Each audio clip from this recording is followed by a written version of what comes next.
gentlemen, and welcome to the sunrise safari. Oh, no, it's the sunset safari, that's what it is.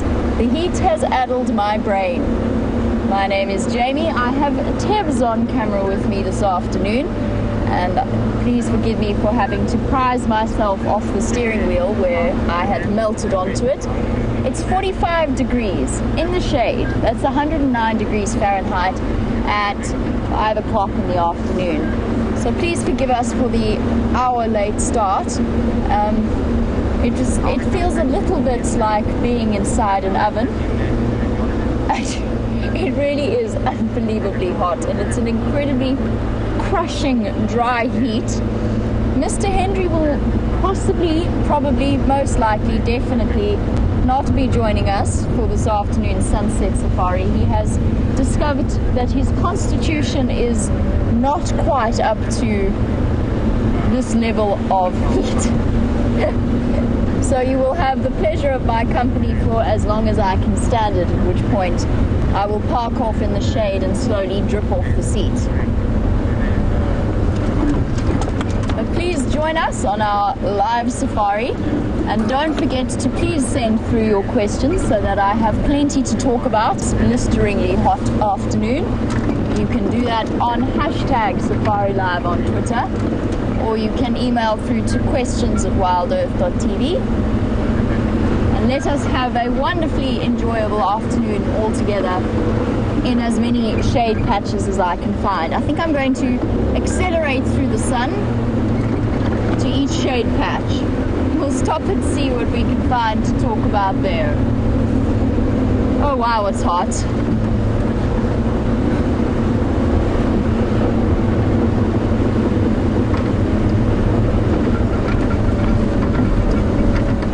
Bob, why didn't we think, actually FC, why didn't we think of that? Why did we not set up a poolside chat? So Bob suggested that since there's no air conditioning, it might be cooler outside in the shade. I have to be honest, Bob, there is one room that WildEarth inhabits that has air conditioning. That is Final Control. How is it in there, Final Control? Is it lovely? I know how it is because I spent the last hour in there. It was glorious, but it did mean that I forgot how hot it was outside. It really is really very, very hot.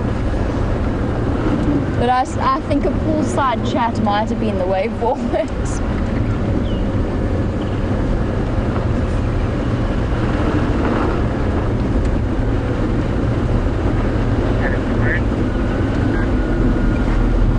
Genevieve, absolutely. In fact, I've found myself squinting more and more over the last few days, and today it's been absolutely at its worst. So Genevieve wanted to know whether or not we get a lot of sand glare off, or glare off the sand from the sun.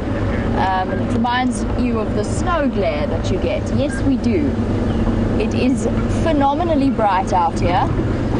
I've just done a little circuit to see what's around. Checked around quarantine. I'm now approaching the pan. I'm going to make my way towards Gallagher Waterhole. Now this morning we found Tingana on Arathusa, as well as the Investec pack of wild dogs. My suspicion, and the reason that I'm not rushing off back there just at the moment, first of all, they're going to be incredibly flat, and second of all, they're going to be in the thickest patch of shade that they can possibly find. And I know both of those drainage lines in which those animals disappeared particularly well. And from experience, I actually don't think we're going to be able to get vehicles in to see them. That being said, I also don't want to get too far from home in case our equipment starts to overheat, possibly our cameraman starts to overheat, or indeed your presenter. All of these are distinctive possibilities. And since you've been watching the Juba Dam camera for the last... Oh, let's have a look at Pete. See if we can find a patch of shade and have a look at Peter the hippo. He's out and about.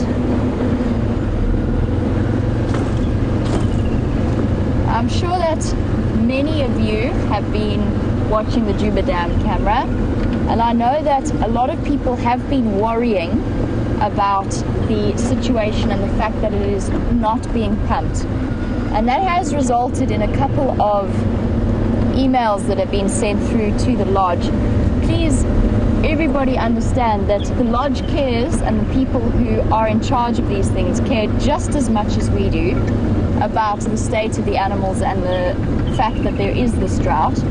It is an incredibly difficult situation. They have posted updates as to what is happening with this dam. Please be understanding, or give them some understanding in that respect. Hello, Peter.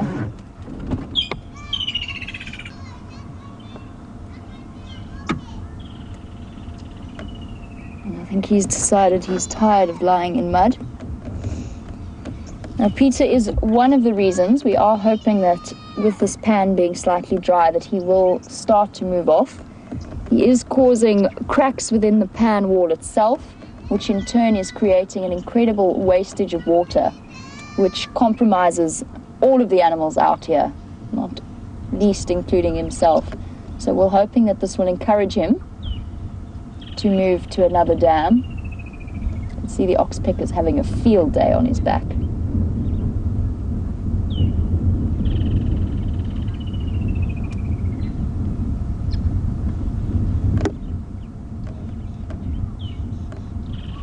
Cheryl, at the moment they are not pumping water into the dam, and the reason behind that is because it's the pan wall is actually damaged, which in turn is wasting hundreds of liters or gallons of water a day.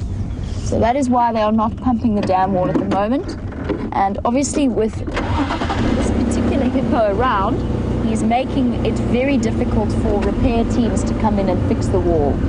So there is a crack in it. It is causing damage, and it is causing a huge amount of water wastage. Please also, of course, bear in mind, water has to come from somewhere. The fact that it comes from underground, we are incredibly lucky to have those underground water sources, but they are not infinite. And at some point, the underground, unless we get some rain coming through the area, at some point, the water table below the ground will run out. So we cannot, it would be irresponsible at this point for the dam to be, the pan to be pumped. And I'm going to take you across now, although this looks incredibly bleak and it is hard to watch. You will be joining me as I drive around, and I will take you across to the pan on the other side of the lodge, Gallagher Waterhole, that is pumped once every 2 days, just to show you that the animals are not completely without options in terms of drinking water.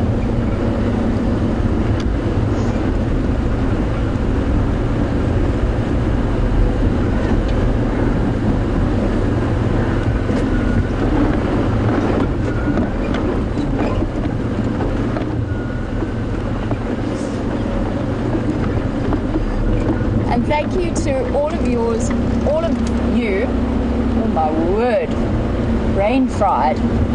Thank you to all of you for your incredible understanding and acknowledgement of the fact that we are sending out this drive.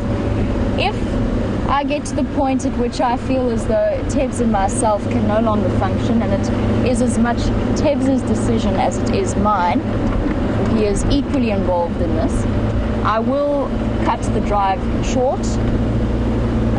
At the moment, as I'm sure many of you know, we are working on a skeleton crew. So if Tebs and myself, for example, find ourselves coming down with heat exhaustion or dehydration and unable to work tomorrow, it puts pressure on the rest of the team as well and compromises us for future drives. So if I feel as though it is getting a bit much, and it might get to that point, because I'm actually genuinely, I had forgotten how hot it was, or maybe I just didn't realize how hot it was out here. It really is boiling. I gave myself a thorough hosing down before I left. I was soaking. I'm now completely dry, bone dry. And I think also it's not just the heat, it's the oppressive dryness of this entire deal. I can feel my lips starting to crack, and my eyeballs are getting hot. And it's not just Tebs and myself, it's also the equipment on the back of the vehicle. So if we start to get warnings from the camera as well, then we will have to shut the show down. But thank you everybody for your understanding, we do appreciate it. We just want to let you know that we're not slacking off.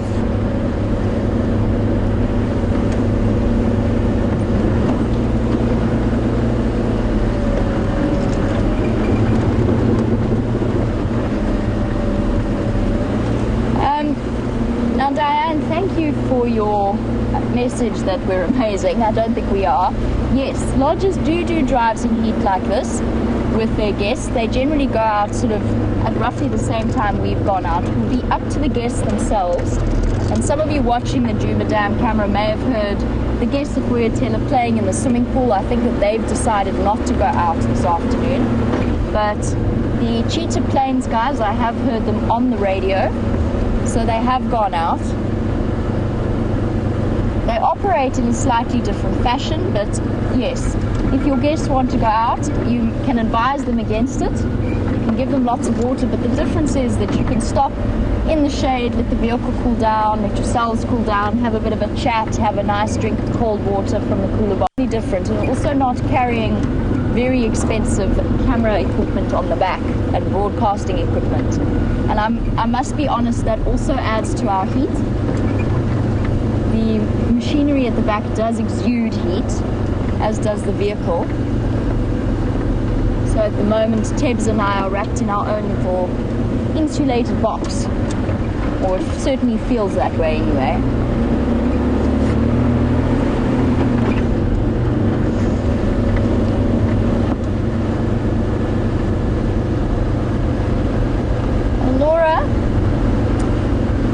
Wants to know whether we would be able to move Peter to another dam.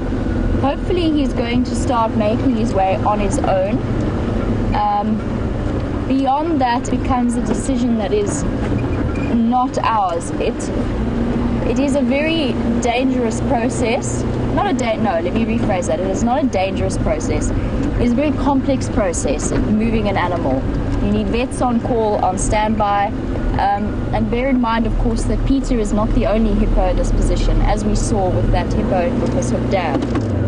Sorry, girl. I actually feel quite bad making any animal move out of its shady spot at the moment. And they appear to be far better adapted to dealing with this heat than we are. I think this must be a record, at least definitely since I've been working here. 45 degrees, 109 degrees Fahrenheit at 5 o'clock in the afternoon. I'm pretty sure that's a record. And what that does mean is that is the temperature in the shade. The real field temperature is usually about at least 3 or 4 degrees hotter. So we're starting to get close up to 48 in terms of what we're feeling.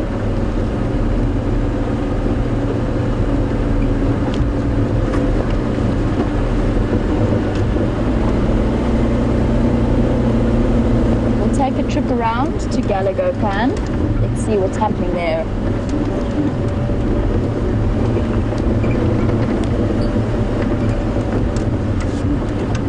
Now, David, I know that the lodge mentioned that pan. James and Brian said that they saw it. I haven't yet to see it. I'll go and have a look for it now. I'd be happy to show you. I'm taking you to see the pan that's on the other side of the lodge. You guys are all familiar with it. Karula loves this spot. It's the Galago waterhole.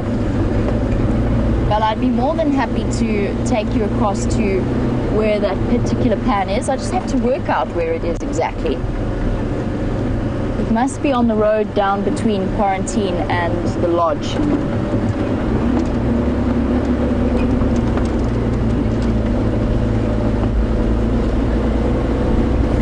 And I am going to apparently knock the antenna down. That wasn't where I was going with that sentence. I'm going to say I'm going to take regular breaks to continue to drink water. Tebs will be doing the same, so if the camera all of a sudden doesn't move, it's because Tebs is having a drink.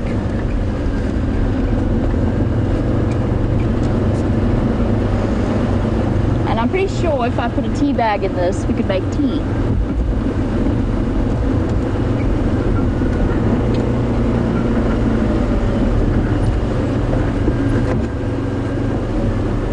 Ashley, you want to know what the knock-on effect is going to be. And that's actually, the answer to that is quite complex. First of all, when we first get the rains, we've got to really hope that it doesn't come in one big whoosh. So 100 mils in a day is going to be equally disastrous. Well, maybe not equally as disastrous, but fairly disastrous for all of us. I'm looking for a patch of shade to stop at the Gallagher Pan. There isn't one. In which case we're going to be doing a drive-by. I'm not stopping the car in the sun. So Ashley, the reason I say that in terms of the rain arriving is because there is no cover at all. There's some buffaloes here at the pan, just to show you that there is water.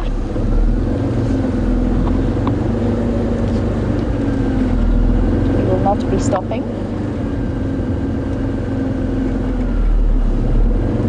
This is where they are congregating at the moment. So because a lot of the grass has dried off and the ground has become very hard in places and compacted, what's going to happen is with a big rainfall, it's going to wash a great deal of the topsoil away. It's because there's not enough roots to hold some of that topsoil in place. So what it equals is considerable erosion possibilities, as well as the possibility that that topsoil that's been developing for years and years and years could get washed away, and then has to start developing the ideal and going through the plant succession levels that it needs to, that it has gone through in the previous years. In terms of the knock-on effect for the animals, it depends on what happens in the next few months. I would say yes, we're likely to see less babies or less surviving babies. I think there's a possibility of a couple of stillbirths. The mother's bodies will not necessarily be able to get the nutrition levels that they need in order to survive some kind of, or to survive a pregnancy. So a lot of them will be either stillborns or will not fall pregnant at all. The predators, however, will flourish. This is a time when the big cats, wild dogs, and especially hyenas have things, I wouldn't say easy, because they still have to go out looking. It's still hot and it's still dry, but they can get a lot of the moisture that they need. They're quite adapted to getting moisture that they need from their prey, certainly in the case of leopards and cheetah. But they will also have far more access to regular meals. And the prey is forced around a much smaller area, which means they don't have to move as far afield in order to go hunting. So by that I mean prey species will be more concentrated around water sources and essentially forced to use the same spots to go and drink. So the predators will increase.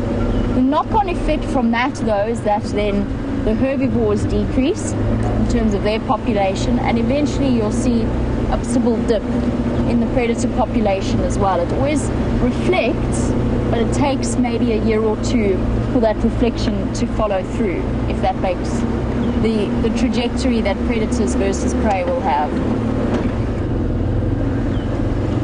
The plant life should recover, but as I said, a lot of the grass has died off. Some of the hardier species will start to flourish again.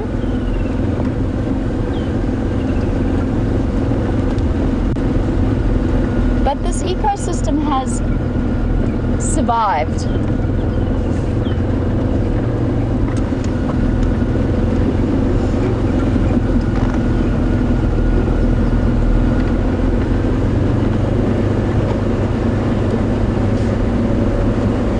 Guys, I really appreciate the concern that you're sending through. Actually, judging what Tibbs is telling me as well as the way that I'm feeling, I know that we are, I think we have reached the end of the possibilities here. We could push ourselves through the drive. I don't think that it's worth it at this point. Tibbs is melting over his camera. I am melting over my steering wheel. So we appreciate the pole that you've got going on. And in fact, I'm going to be the one that calls the end of the drive, and I'm going to do so fairly soon. I don't think it's sensible for either of us, and having been out now, I don't believe that we should push things any further. It's not good for us, and it's not good for the equipment. So I appreciate your concern. I know that I don't feel any pressure from any of you to stay out, and I do appreciate that. And we know that when it comes down to it, we can always count on our very loyal viewers to be as supportive as possible. So FC, I'm going to call the drive, and I'm going to call the drive now, just to communicate that through to Jerry and to Kirsty. And we'll be saying a farewell to all of you. I do appreciate you all sticking with us and giving us your support. I hope that you have a wonderful day. I apologize for the brief drive, but I don't think it's sensible for any of us to carry on like this. But we will catch you tomorrow for the sunrise safari, and join us then. We'll have hours to build the anticipation until we next see each other. So we will relish in those and catch you tomorrow. Have a wonderful day, ladies and gentlemen, and thank you very much for your understanding.